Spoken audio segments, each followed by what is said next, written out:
Hi, welcome to my video presentation on cultural competency in the area of dancers and athletes with physical and/or developmental disabilities. Over the course of this immersion project, I was able to attend events, read literature, watch films, interact and interview a participant of this population, as well as delve into the historical aspects. Historically, this population has been held up against religious and moral codes that deem them unfit, unclean, and a useless burden in their societies, in their homes, communities, and cultures. Since disability is a cultural construct, it has changed over the past 100 years, and we have moved towards a society that is a little bit more open to people with disabilities, and it is continuing to move in that direction and away from a medical model that has seen people with disabilities as needing to be cured, having a defect or being deviant in some way. It has moved away from that medical model and more towards a model where people with disabilities are seen as people. The disability that they have is more in a neutral area. The disabled are just, that's neutral, where the disability is the difference. So over time, people with disabilities, including dancers and athletes, have been able to kind of build a bridge from what their environment into the general public, and not that it didn't take a lot of work and it hasn't been an easy road. In the 1950s, there were over 500,000 Americans who were institutionalized with no say in it, and some were kept and experimented on, others were starved to death, and others were even gassed to death because they were deemed life unworthy of life. And unfortunately, the social construct accepted that, and luckily we've moved away from that, and now I would love us to be able to be in an area where we have more inclusion with people and a more interactive relationship with people, children, adults, dancers, athletes, both with physical and or developmental disabilities. The media does historically play a role in this. In the media, people with disabilities are often seen as the super disabled who can do all things and get everything done, or the savant, or else there's just a air of non-sexuality, or they're seen as pitiful or laughable, or someone who needs to be rescued or saved. And it would be great for media to move away from this social construct and move more towards a reality-based construct where people with disabilities are part of the community.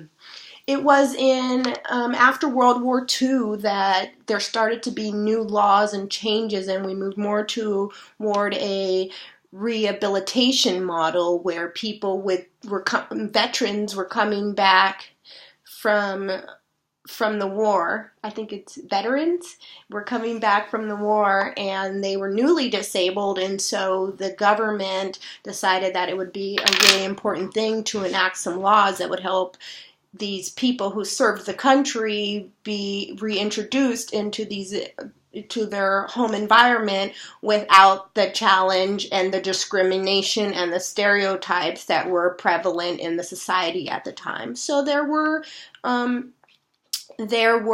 laws and government policy put into place, and it was around the same time as the civil rights movement. So at the same time, we were getting civil and human rights for people with disabilities, as well as other disenfranchised or underserved populations in the American culture.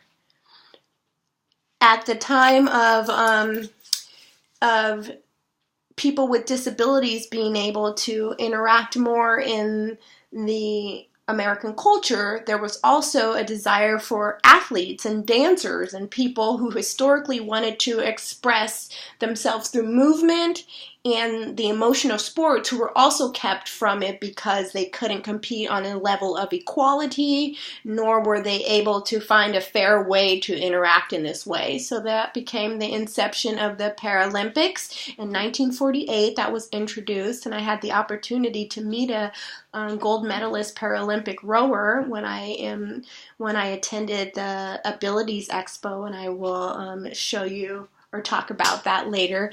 So as the Paralympics were, the inception of that allowed athletes with disabilities, physical, emotional, developmental, people with cerebral palsy, amputees, people in wheelchairs, to meet on a field of equality and compete in categories and sections with people who experience the same disabilities. And in 1968, there was the Special Olympics, and that was founded, and this allows regionally, where the Paralympics is internationally and runs parallel to the Olympic Games. The Special Olympics is regional and allows people of all ages, of all abilities, and people with disabilities to compete and learn leadership and be encouraged to pursue the life that they deserve to live to the fullest. So in the Immersion project, I read 2 books. One was called A Dancer in Wartime, and it's about Gillian Lynn. She was a girl who was a special needs child growing up in 1930s England, and she had ADHD, was not diagnosed but was treated poorly in school, was often punished at home, and when she was sent to a doctor for diagnosis in this medical model, she fortunately went to a doctor who said, "This girl doesn't have a problem, she has a gift," and he sent her to dance. And it's the story of her tale of how she came from turning her challenge into the gift of dance.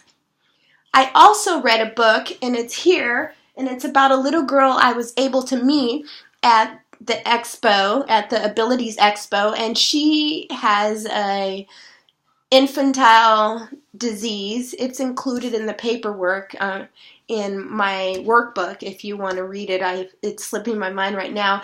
And she has the ability to run in races with her as the captain and her sister as the angel, and they do 5Ks, 10Ks, and even marathons, and that is Ainsley's Angels. If you're interested in that, please contact me and we can get you involved there.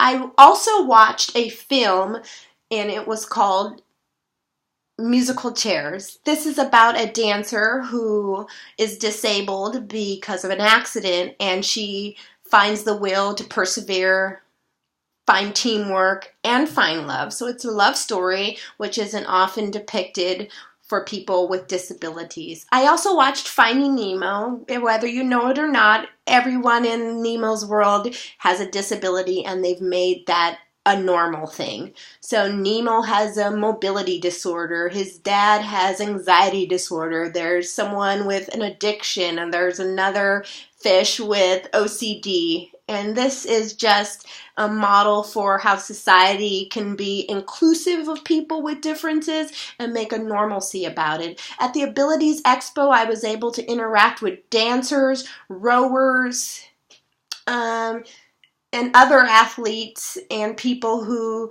bring an inclusive environment to dance and other athletics. I also have over here some stuff about the American Disabilities Act that was passed in 1990, which definitely fostered a lot of change that happened in this world. I will close briefly by talking about my interviewee. This girl is named J-Lo. She is a Special Olympics participant. She's a dancer, a cheerleader, and she but she holds herself to the highest standards. She hasn't experienced much stereotypically negative treatment in society because she doesn't have time for that. She challenges herself, she gets up and goes, and she doesn't take disability that she does have as a badge. She takes her own spirit in, and will be able to read more about J-Lo in my competency workbook. So we've talked about the film, we have talked about the books.